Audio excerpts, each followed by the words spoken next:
Kurniati. Di sini saya akan sedikit memaparkan materi mengenai pendekatan analisis kebijakan dan metode analisis kebijakan. Nah, pendekatan dalam analisis kebijakan terbagi menjadi tiga, yakni yang pertama pendekatan empiris, yang kedua pendekatan evaluatif, dan yang ketiga pendekatan normatif. Nah, sedangkan metodologi analisis kebijakan terbagi menjadi dua, yakni yang pertama metode kualitatif dan yang kedua yakni metode kuantitatif. Baik, langsung saja pendekatan dalam analisis kebijakan yang pertama yakni pendekatan empiris. Nah, pendekatan empiris lebih memusatkan perhatiannya pada masalah pokok, yaitu apakah sesuatu itu ada atau menyangkut fakta yang sebenarnya. Pendekatan empiris ini lebih ditekankan terutama pada penjelasan berbagai sebab dan akibat dari suatu kebijakan. Dalam kebijakan pendidikan, pendekatan empiris ini dimaksudkan untuk menyajikan informasi apa adanya kepada para pengambil keputusan agar dapat memahami permasalahan yang sedang disoroti dari kebijakan.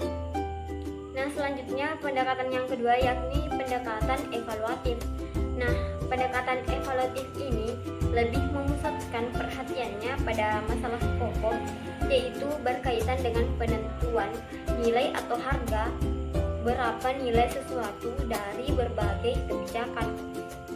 Nah, jenis informasi yang dihasilkan juga bersifat evaluatif dan pendekatan ini lebih menekankan pada pengukuran. Selanjutnya yang ketiga yaitu pendekatan normatif. Nah, pendekatan normatif lebih memusatkan perhatiannya pada masalah pokok, yakni tindakan apa yang seharusnya dilakukan. Pengusulan arah tindakan yang dapat memecahkan masalah problem kebijakan merupakan inti pendekatan dari pendekatan normatif. Jenis informasi dari pendekatan ini juga bersifat anjuran atau rekomendasi. Selanjutnya yang kedua yakni metode dalam analisis kebijakan. Metode dalam analisis kebijakan terbagi menjadi dua, yakni metode kualitatif dan metode kuantitatif.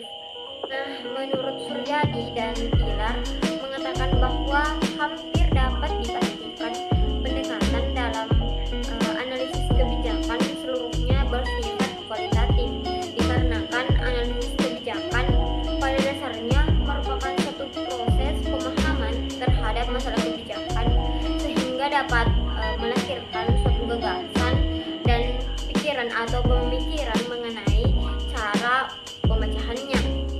Nah, masalah kebijakan itu bersifat kualitatif karena proses pemahaman analisis kebijakan itu penuh dengan pemikiran yang bersifat kualitatif pula.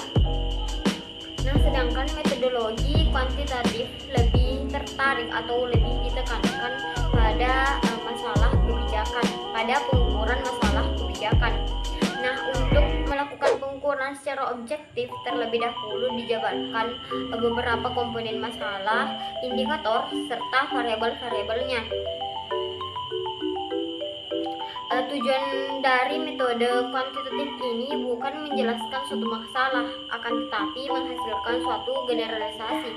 Nah, yang dimaksud dengan generalisasi di sini adalah suatu atau sebuah pernyataan kebenaran yang terjadi dalam suatu realita tentang suatu masalah atau kebijakan yang diperkirakan berlaku pada suatu parameter populasi tertentu. Itulah tadi yang sempat saya paparkan, lebih dan kurangnya mohon dimaafkan. Terima kasih. Wassalamualaikum warahmatullahi wabarakatuh.